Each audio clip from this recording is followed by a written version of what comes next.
السلام عليكم ورحمة الله وبركاته. بسم الله الرحمن الرحيم. الحمد لله رب العالمين. اللهم صل وسلم وبارك على رسولك وحبيبك سيدنا محمد وعلى آله وأصحاب سيدنا ومولانا محمد.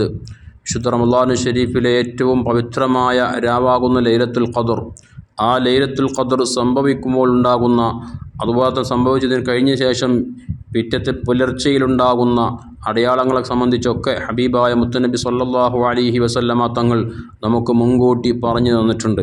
എന്തിനു വേണ്ടിയിട്ടാണ് റസൂലുള്ളാഹി തങ്ങൾ ലൈലത്തുൽ ഖദർ ഉണ്ടാകുമ്പോൾ സംഭവിക്കുന്ന അടയാളങ്ങൾ നമുക്ക് പറഞ്ഞു തന്നത്? അത് അനുഭവിക്കുമ്പോൾ അതിൽ ആ രാത്രിയിൽ ഇബാദത്തുമായി കഴിഞ്ഞുകൂടുന്ന വ്യക്തിക്ക് ഞാനിപ്പോൾ ലൈലത്തുൽ ഖദറിൻ്റെ രാത്രിയിലാണുള്ളത് എന്ന് അദ്ദേഹത്തിന് അറിയാൻ സാധിക്കുമ്പോൾ അദ്ദേഹത്തിൻ്റെ ഇബാദത്തുകളിൽ അദ്ദേഹം വളരെയധികം താല്പര്യത്തോടുകൂടെ ധാരാളം ഇബാദത്തുകൾ ചെയ്യാൻ ഒരു സമയം പോലും അനാവശ്യമായ നിലക്ക് ചെലവഴിക്കാതെ പൂർണ്ണമായും ഉപയോഗപ്പെടുത്താൻ അദ്ദേഹത്തിന് സാധിക്കും. കാരണം 1000 മാസത്തേക്കാൾ ഇബാദത്തിന് പുണ്യം കിട്ടുന്ന രാത്രിയാണല്ലോ ലൈലത്തുൽ ഖദറിൻ്റെ രാത്രി. ആ രാത്രിയിൽ ചെയ്യുന്ന ഇബാദത്തുകൾക്ക് 1000 മാസം ഇബാദത്തിനേക്കാൾ പുണ്യമാണെന്ന് വിശുദ്ധ ഖുർആൻ നമ്മെ പഠിപ്പിച്ചിട്ടുള്ളതാണ്.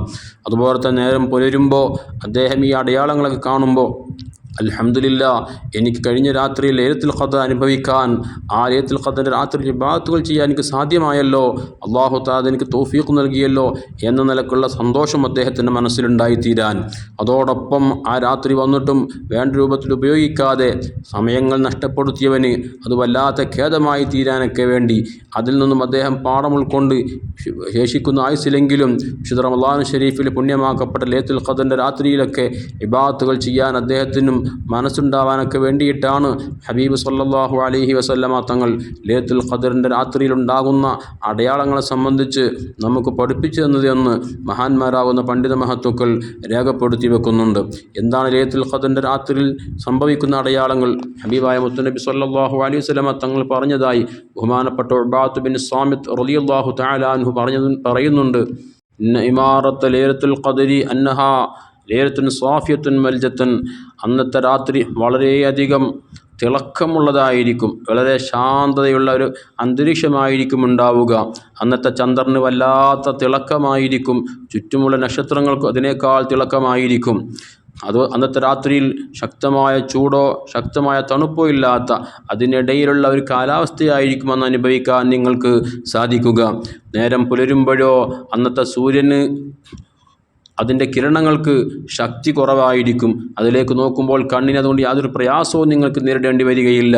ഒരല്പം ചുവപ്പ് നിറമായിരിക്കും അന്നത്തെ സൂര്യൻ ഉണ്ടായിത്തീരുക.